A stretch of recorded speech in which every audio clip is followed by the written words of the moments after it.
Have you ever wondered what you're really made of?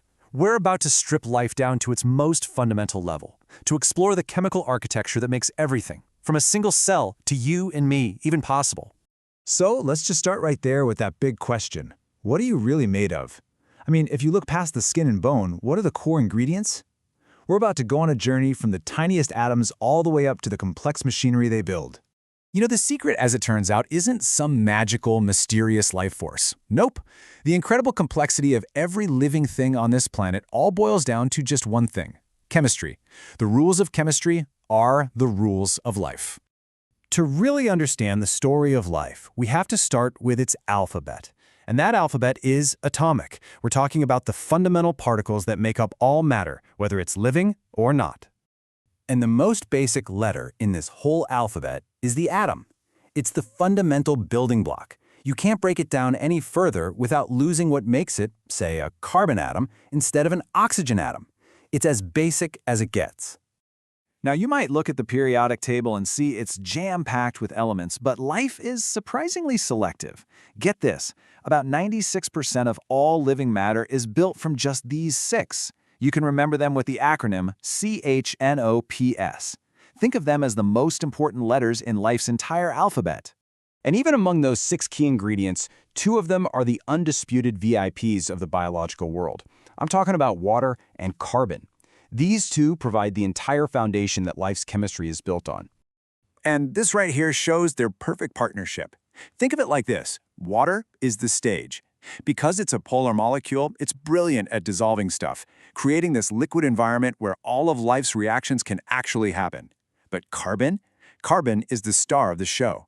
Its unique ability to form four superstable bonds lets it build long chains and complex rings that form the skeletons of every single large molecule in your body.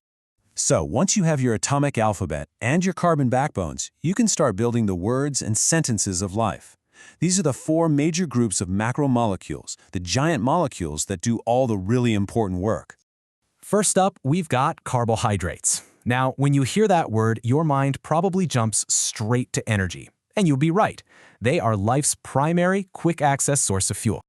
Yep, their main job is to be the immediate fuel source for our cells. Think of glucose, that simple sugar that's powering your brain and your muscles right now. They also provide crucial structural support in organisms like plants in the form of starch and cellulose. Exactly. So that rush of energy you feel after eating some pasta or bread, that's literally your body breaking down those carbohydrates into glucose to power everything you do. Next up, we have lipids, which includes things like fats and oils. And if carbs are your daily spending cash, then lipids, well, lipids are your long-term savings account. Lipids are fantastic at storing huge amounts of energy for later use, but they do so much more than that. Phospholipids form the critical membranes that enclose every single one of your cells, and other fats provide insulation to keep you warm. So it's a great way to think about it. Lipids are both your body's reserve fuel tank for when you run out of carbs, and they're the built-in jacket that helps maintain your body temperature. Pretty useful, huh?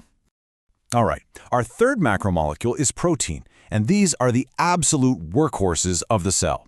Seriously, if life were a construction site, proteins would be the workers doing almost every single job.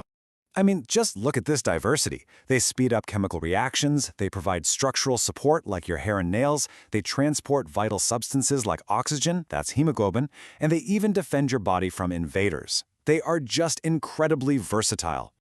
That's the perfect way to picture it.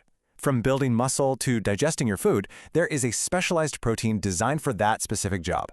They really are the tiny machinery that runs your entire body. And that brings us to our fourth and final macromolecule, the nucleic acids. Now, these guys aren't the workers, they're the managers, the architects, holding the master plan for the whole operation. You see, their role is all about information. DNA stores the complete genetic blueprint for an organism. Then you've got RNA, which acts as the messenger, carrying out those instructions to tell the cell exactly which proteins to build. It's how the blueprint becomes the building. And this is what makes it so personal. The reason you have your specific eye color, your hair color, and countless other traits is all encoded in the chemical sequence of your DNA. It's the ultimate instruction manual for you. So, we have the blueprints and we have the workers. But there's a problem. The chemistry of life, on its own, is actually incredibly slow. To make it all happen fast enough to, well, live, we need a special class of proteins called enzymes. They are life's essential accelerators. And the process is just beautiful. An enzyme has a specific shape, like a lock, and it's designed for just one specific molecule, the substrate, which is the key. It binds to that substrate, speeds up the chemical reaction by thousands or even millions of times, and then releases the new product, ready to go all over again. So let's just recap our little journey here. We started with a simple alphabet of just 6 elements. We saw how water provides the stage and carbon provides the backbone. We met the 4 macromolecules that act as fuel, storage, workers, and blueprints. And we saw how enzymes make the whole system run efficiently, at the speed of life. And this brings us to a final, bigger question. We've seen that living things are governed entirely by the laws of chemistry. So, if it's all just atoms and molecules following these predictable rules, what is that spark that we call life? Where does mere chemistry end and life begin?